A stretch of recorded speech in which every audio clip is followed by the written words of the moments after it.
was given that responsibility. And the next 6 months, we worked day and night to prove this right, and we reached 2,000 people. And the company, after that, never looked back. It was acquired by IBM. It became IBM Daksh. I had stocks in the company, and which rose sky high. A 10 rupee stock was sold for 1,000 rupees within the span of just 2 years. The HR world is full of people we can draw inspiration from. Hello and welcome to Rabbi Rashi Foundation. We are super glad to have the founder of the Recruiters and DigiSocial 360, Mr. Shantanu Saha. Shantanu is the man full of ideas and knows exactly how to execute them. That too very well. Shantanu, आपका बहुत स्वागत है कि आप आए. Okay, Shantanu, to start with, please tell us more about your businesses, yourself, and in specific, your new venture that you've just launched, DigiSocial 360. So I started as an HR person after my MBA, and I joined from campus, a Fortune 500 company, where I was lucky that I grew very fast. So within the third year of my career, when I was 25, I was made the youngest head of HR for a joint venture of ABB and the Birlas. And from then onwards, I was always head of HR in different companies, including the Oberoi Hotels for one of the hotels in Daksh, and then Global Vantage as a vice president till 2004. And that is when I got a little this thing that, okay, time to probably set up our own thing, which I always had in mind. And that is when I started a company called the Recruiters. So the idea was, and of course, in any business, we tend to pivot a lot. So initially, the idea was only hiring across all levels. And but very soon we decided we will focus on the top management hiring and we will do HR consulting. And in the last 18 years of the Recruiters, we did pretty much that. We covered almost the length and breadth of the industry across India. Almost every industry is covered. And we also did a lot of HR consulting assignments. Recently, what happened, I was associated with an NGO and we wanted to hire a digital marketing firm. And we got a lot of quotations. And when we gave the assignment to one of the firms, we realized that this is another area where there is some similarity between what we do in recruitments and what we do in digital marketing. Because in both the cases, you have to understand the company very well if you have to represent them either to a candidate or interview a senior level candidate and make sure that they are the right fit. Similarly, here you are representing the brand and you are creating content for that brand, then you understand the company very well. And that is where we thought, okay, this is a synergy and this is a gap area, because the agency we hired was finding it very difficult to understand what our NGO did. So required a lot of spoon feeding. And that is the thing when I thought, okay, this is an opportunity, we need to get into this. And that was the birth of DigiSocial 360. So the team, it's a fairly new organization. What we do is digital marketing and social media marketing. And we've started small. We started with a small team of content writers and website designers and SEO experts. And I can see that we are already making things which are pretty different from what the general run-of-the-mill people do. And we're trying to exceed expectations of our clients. Since you have got into this and you have been doing this for years now, tell us that how social media marketing and assistance in a company, effective operations in today's time is important. So Rashi, that's a very interesting question. In fact, if you see over the years, traditional marketing, especially ATL, is losing its charm. I personally, I go as an admission interviewer in some of the management colleges, and I used to ask people, what did you read in the interview headline? I mean, newspaper headlines today. And most of them would say, okay, we don't really read the newspaper. And this was happening almost like from a decade back.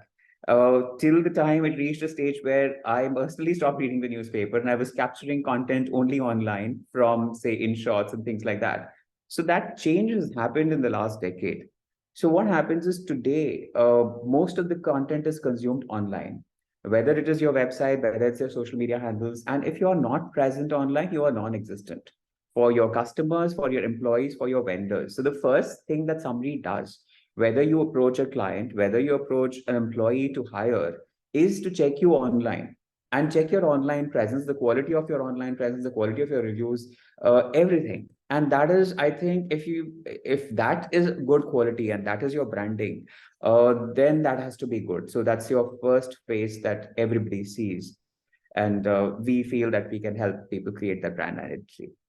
Yeah, I totally agree with what you just put it. And so tell us, Shantanu, what has been your experience over the years in HR, now social media, and your various different, you've been exposed to so many different fields. When I started my career, I always believe that people are multifaceted. You should not straitjacket them. Everybody is fairly versatile, and actually, and this is pretty common in the US. Here, we tend to straitjacket a person into one function, one this thing throughout their careers.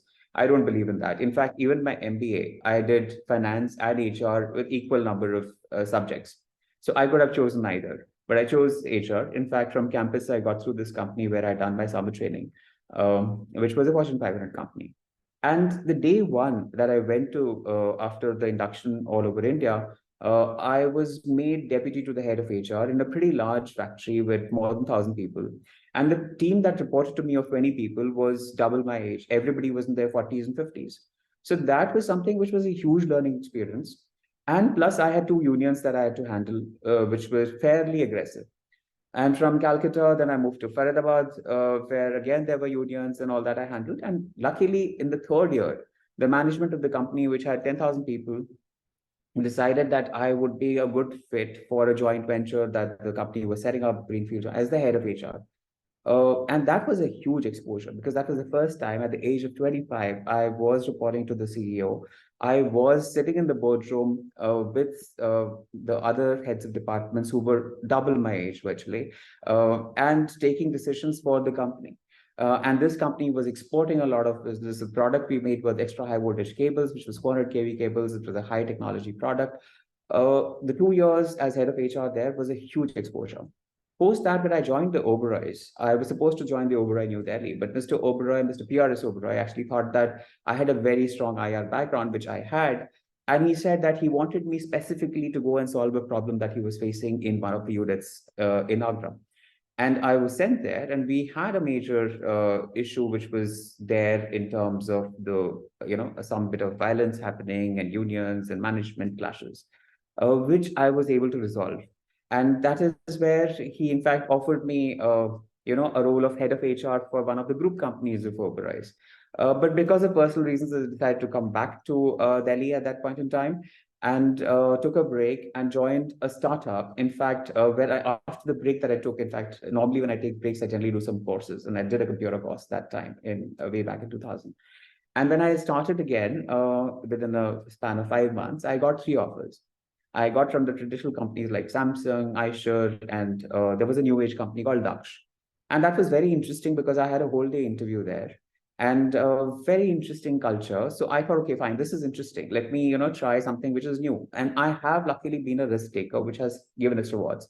So that company that time was just 200 people old. We just had one person who was head of HR then, who was an IIT-IIM. And I was the second person in the HR team. And very soon, within a span of a few months, both of us became colleagues because the company grew from 200 to 2,000. And I was given responsibility to do that, to take that company from 200 to 2,000. And I had a very small team of 3 to 5 people. We worked day and night and hired everybody from the top management to the junior most person. I did almost 10,000 interviews at that time and signed 2,000 appointment letters. It was a huge, huge experience, which was at that time pretty rare. Now it's pretty common to do large volume hirings, but that time it was very rare. So I had 100 vendors that I was dealing with. Uh, and that was something which was the kind of company that it created. I found it was something which I could never leave because there was so much of love and affection. We had different buildings spread out, but wherever I went, everybody was like, okay, you took my final interview. And, so there was a connection and a bond which was very close. I never wanted to leave that until the next company, which was another startup by Chris Capital called Global Vantage. They offered me 100% pay hike, and they said, okay, this is something we want you to create. And they said, Shantanu, you are not so you don't need a brand anymore. You're yourself a brand. So we want you to create what you did. You should be like a potter who creates something, breaks it, and creates it all over again. So we wanted to replicate that here. So that company was 100 people. I took it to 1,500 in 2 years. And that also grew fairly well. And post that, there was another Westbridge Capital venture where I was hired as a vice president. I was still just around 30. And I decided that, okay, there are too much of startups. Let's high time I did my own thing. So 2004 is when I set up my own venture called the Recruiters for executive search and HR consulting, which I told you about. Uh, that did fairly well because over the years, there was so much of learning. Almost every industry we've covered, we have done top management hiring, we have done HR consulting. So I personally did the 360-degree appraisal for companies, the top management. So if you know Mr. Jagdish Khattar, who was the ex-MD of Maruti, he's no longer there today, but he created a company called Carnation Auto in 2008. And he reached out to us and we did the initial 5 years, we had a retainer contract with them, where we virtually did the entire top management hiring, helped him in the HR process, and the company grew very rapidly across India. So that was a interesting venture that happened. Genpact was another company where the deputy CEO approached me because he had heard about me from his daughter who had done internship under me when I was a vice president. And she had good things to say. So he actually reached out saying, Shantanu, why don't you help Genpact with the hiring? And I was like, I think we are too small to deal with Genpact at this time. This was 2005. And then again, he reached out after 6 months. I said, okay. So he immediately gave us 20 positions of vice president and associate vice president. And we closed almost half of them in 6 months. And we got an award for that. Then there was a company called Chasey Partners, which is an American company which wanted to set up in India. So we helped them set up in India, including, helping them with registering in our office address and things like that. So a lot of exposure there. And then, as I said, in all these years, one thing which was very common was that every company, no matter how complex, whether it was pharmaceuticals, whether it was a medical, very complex medical product, whether it was technological company, whether it was manufacturing, services, consulting, we used to get into the depth of the company. And we realized that the same thing is required if you're doing digital marketing for a company.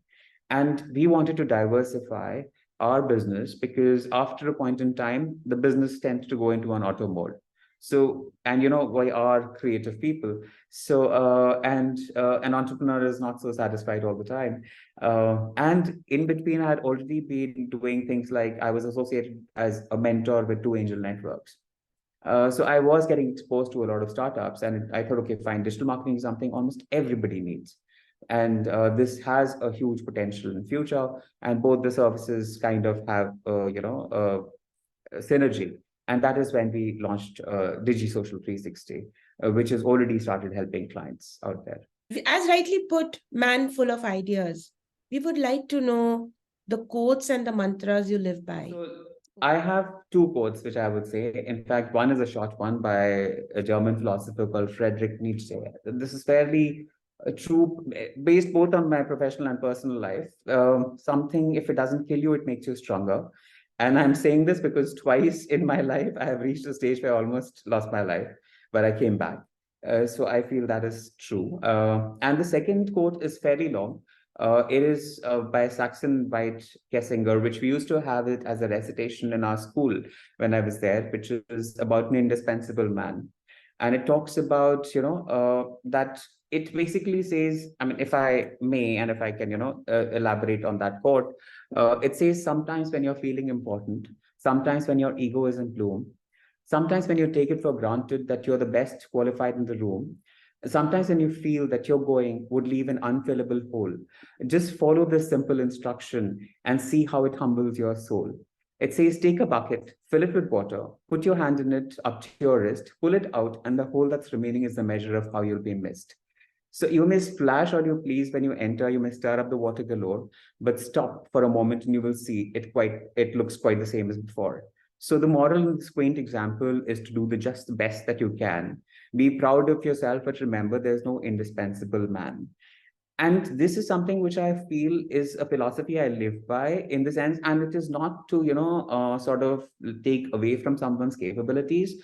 But I feel if somebody in my team or in the organizations I work for asks for, say, leave, you cannot, I have till date never said no. I have never asked the reason. And I have said yes. no matter how critical the role is, no matter how urgent the work is the next day, because I feel that you can still manage. And if you cannot, then there is something wrong with the organization. So, which is the thing which is this? I mean, everybody is important, but that does not mean that and I feel that people should have that freedom that, otherwise they will not treat the organization as their own. So, if it was their own organization, if they had something, they would go when they needed to, and they would come to me when they need it. So then I should obviously trust them and, just say, okay, fine. I mean, I don't need to know the reason. Okay, see, and you know that after COVID, many people have, youngsters have also lost their jobs. So, what words of wisdom would you offer to youthful, inspiring professionals? Over to you. So one thing here, Rashi, is that, I would tell youngsters, especially Gen Z, that they have to keep learning. And this is, and of course, also all the generations, actually. You cannot stop learning. I am today learning everything about digital marketing. Before I attend a client meeting, I might require to go through multiple YouTube videos or LinkedIn videos before I, understand thoroughly a subject. And I might not need to do it because I have a team who knows it, but I feel I need to know it. So that's one thing, keep learning. Second is be open to change. Don't be rigid in your views. So every story has many sides. What tends to happen is people take everything at face value and believe it. So you need to get into the depth of things and understand something. So don't you what you see is a tip of an iceberg. So don't form judgments based on that. So that's very critical. Another thing which I feel is really something which everybody really needs it is be humble, especially as you rise higher, because that is a actual true strength of character. Because you might get a lot of attention, accolades because of the role that you are in, and you never know whether that role stays or not with you tomorrow. And it could be just about anything. In fact, if you see what is happening today in the world, people with perfectly great jobs and great companies are overnight getting laid off. So be very humble, because tomorrow the people that you just might have ignored is whom you would probably need help with. So be someone who as a person is, people like you as a person, not because of the role that you had, but because of the person whom you are. Okay, Shantanu, we know that you're into many other, social initiatives. You're helping people out a lot. Personally, also, I know that you're very helpful. Let us know about your different social aspects. So there are a couple of things that I get involved in. So there is an NGO by the name of Kidney Warriors Foundation. I've been associated with them since 2017. So what we try and do is help patients by educating them. So we hold sessions with doctors. In fact, I interview doctors, ask questions, and we reach out to the patient community. We educate the community. Second is I have also written a book, which is there, which actually is something which helps people to cope with if they, face something which is a critical life situation. And we try to assist patients who are not able to afford certain, procedures or medicines. And we try to reach out to them and help in whatever way. So this organization, which is there, is an all India organization. I'm associated with them pro bono as a voluntary director HR, and I help in advising the organization in how to make it more effective and how to have an organizational structure which can create more impact with people. Apart from this, for many years, what I've been doing is, since we are in this field of executive search, a lot of candidates reach out to us with a very difficult stories of, how they are jobless and really the sole earning members of the family. And this was something which I felt that, I really needed to do something, since they have reached out, although we may not have, because either positions at that level or clients, things like that. So what I started doing is, because I have a fairly large LinkedIn following of around 35,000 people, I started putting their resumes or, details about them on my LinkedIn page, and a few people got jobs. And once that started happening and they called to thank me and things like that, I was like, okay, fine, this is something which I need to institutionalize. So again, somewhere around 6, 7 years back, I created a LinkedIn group saying helping people with jobs, where what I try to do is create an ecosystem which takes off the same initiative which I was doing individually, and invited companies and recruiters and any job seeker who is desperate for a job to join that group. and then post about them, companies post about jobs, and it becomes a free ecosystem where people can, help each other. Also, tell me about your different achievements, awards. I'm sure you must have had many in this big span of working for so many years. I really want to know your different, many other different aspects about your illness, about the books you've written. Let's hear. So it is a little bit of a sad story, but of course that is what the book is all about. That you come out of it. So way back, I think when I was 24 years old, I was detected in a routine health checkup with something which doctors at that time told me is near fatal. And so obviously that had a deep impact. In fact, initially I did not even tell my family about it. Uh, and this ultimately did lead to somewhere down the line a genetic problem because of which I had kidney failure way back in 2011. I reached a situation where I had both my kidneys removed and I had a transplant. In fact, there was almost a period of 5 months when I was without both my kidneys. So I've gone through all that. There was a period when I was on ventilator and almost lost my life, and then came back. And as you know, recently again, I have had another very strange mycormyocosis thing, which was just I got saved, and twice in my life I've been through a near-death situation. So the first time when that happened in 2011, my doctor there told me that this is a miracle that you've survived, and there are a lot of patients who lose heart when something like this happens or when they get to know things like this. So you must try and capture your story and share it with a larger audience, free of cost if possible.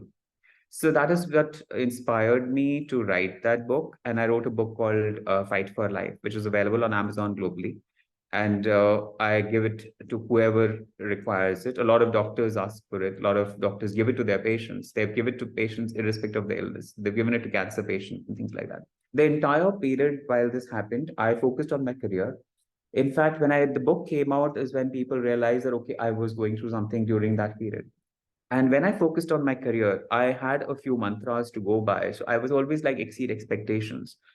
So whatever I was expected to do, I would always try to exceed that. And I am a workaholic to some extent. I am a perfectionist to some extent, and I would try to not be satisfied with just by doing. And that has, I think, helped me to a large extent. So the rewards and recognitions that you talk about have come to me not just in terms of just rewards, but also in terms of the growth that I had in my career.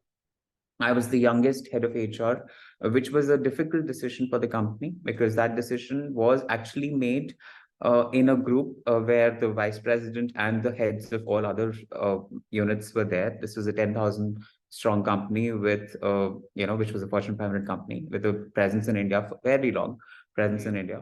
At the age of 25, head HR for a greenfield project, which was a whole township, had its own challenges because it was in a remote place in Madhya Pradesh.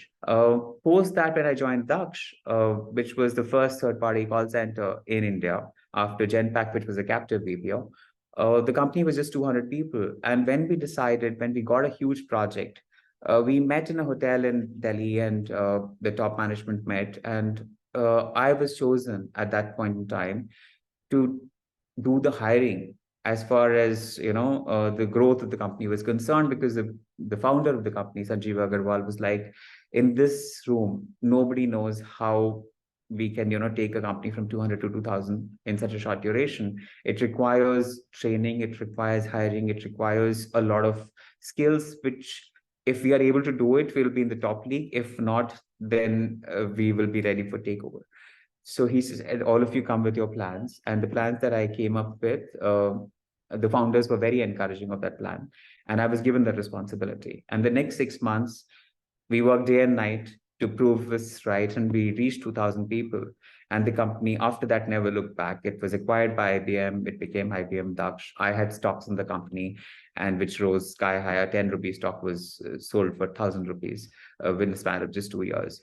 The next company, Global Vantage, again, in terms of growth, the president there was so convinced about my skills. He had heard about what I had done in Daksh.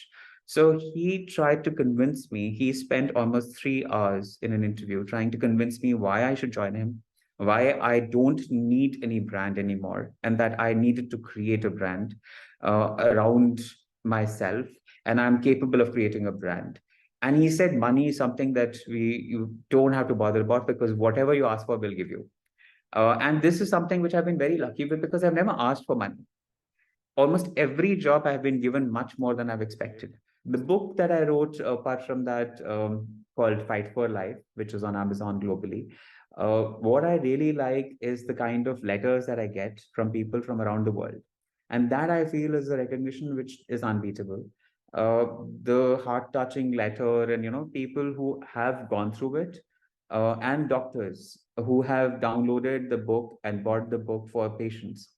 So the letters from them are really nice to read. I also have patients who reached out to me, saying that they read their book and they really want to meet me and they want to discuss, because the first impact when somebody knows that they've gone through something, they've been diagnosed with something critical, is that they tend to get into depression. So if I can make an impact there, then that is again a recognition which is far more than any other recognition. And during this entire journey of, right from Daksh days, it is the team that has helped me. So I've been very lucky that I've managed to have teams which are great. I'm still in touch with most of them. During Daksh, I had 3 girls in my team who used to work, from 9 in the morning till 11 at night every single day. And they have done a phenomenal job for me. One of them, Darlene, and then this Paki, who I'm still in touch with. Uh, Global Vantage, I had a manager who was, a rock solid support, Manveen. Again, helped me through the entire journey. So, and when I set up my own firm, I've had some real stars who've been, this thing from Raj Lakshmi and Swati in the initial days to now. We have had Gunjan way back in 2009 who joined and is still with us. And to my virtual deputy, who's Kanika Pathak, who's actually helping me now with DigiSocial 360 as well. Uh, she's been an absolute pillar of support. She's been my best performer and has done a phenomenal job in taking the recruiters to the heights that it has. A journey like this, you cannot do it alone. You have to have a team which is good and great, and people who are rock solid supporters of you. Only then you can do what you can do. In fact, my first job, I would really like to thank my CEO in ABB, who not only was there, he became, in fact, I remember he re-interviewed me when I was to be sent for that role. And I was actually re-interviewed almost 3 hours by different people, because I was too young to be made this HR head. And he then became virtually family once I was there. And in fact, so much so that 11 years after I had left ABB, I was hospitalized. And the moment he got to know, he flew down from Bangalore to be with me in the hospital. So that was the kind of relationships that I built my entire journey. Apart from that, today, all these experiences have really helped me take on a role which I find very interesting, which is with All India Management Association, where I'm a jury since the last 5 years for a lot of their national level competitions. And in fact, something which I'm part of the steering committee of an event called Pragati, which is happening this coming week. So I am part of jury which evaluates a lot of companies, both public sector and private sector, in competitions, whether it is to do with best practices, which is to do with innovation in their organizations and things like that. And there is so much of learning. And there's From managing complex HR consulting projects for various clients to HR policy making, and now his new venture all around social media marketing, content creation, SEO, SEM, and much more. This man, Shantanu Saha, knows it all and does it all. So I would request everyone to get in touch with him, his details, his numbers, his email IDs, his website details, and all the relevant links available on the feed and on the video. Thank you so much, Shantanu, ki aap aaye. And I'm really glad that you invited me and I was able to, speak to you. It is an honor. Thank you so much.